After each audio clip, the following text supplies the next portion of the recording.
नमस्कार दर्शक बंधु मो चैनल पब्लिक साथी टीवी रे आपनकु अनेक अनेक शुभेच्छा। आउ गोटे नुआ वीडियो नहीं आछि आपण मानक पई। सरकार नुआ वर्ष रे 10 लाख हिताधिकारी को प्रधानमंत्री आवास योजना रे घर देवाक जाउछन्ति। जानंतु केउ मानक आगो मिलिबो घर।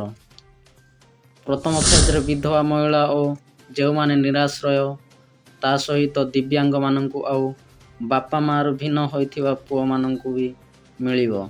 चलंतु डेरी नकरी वीडियो आरंभ करिबा। वीडियो आरंभ करिबा पूर्वरु मो चैनल को सब्सक्राइब कर दियंतु। एबे एक गुरुत्वपूर्ण खबर सामना को आसिला। एमानकु मिलिबो पक्का घर। 34 लाख लोकंकर हेला शॉर्ट लिस्ट तालिका रे। सूचना अनुसार गरीब लोकंकु पंचायत राज विभाग रो नुआ वर्ष उपहार देइछन्ति। जनवरी मासरे 10 लाख हिताधिकारी को पक्का घर मिलिबो। प्रधानमंत्री आवास योजना पई 37 लाख आवेदन होईची। 34 लाख को शॉर्ट लिस्ट करा जाय केंद्र सरकार को तालिका दिया जायछि।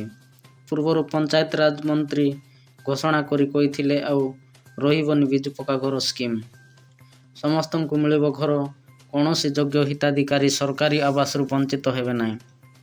अन्यपटे प्रधानमंत्री आवास योजनार योग्यता मापदंड को कोहल सरकार करिछन्ति।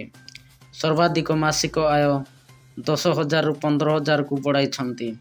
सेहीपरि पूर्व मापदंड रे अनेक परिवर्तन करिछन्ति। पूर्व हिताधिकारी परिवार सर्वाधिक मासिक आय 10,000 रखा जाइथिला।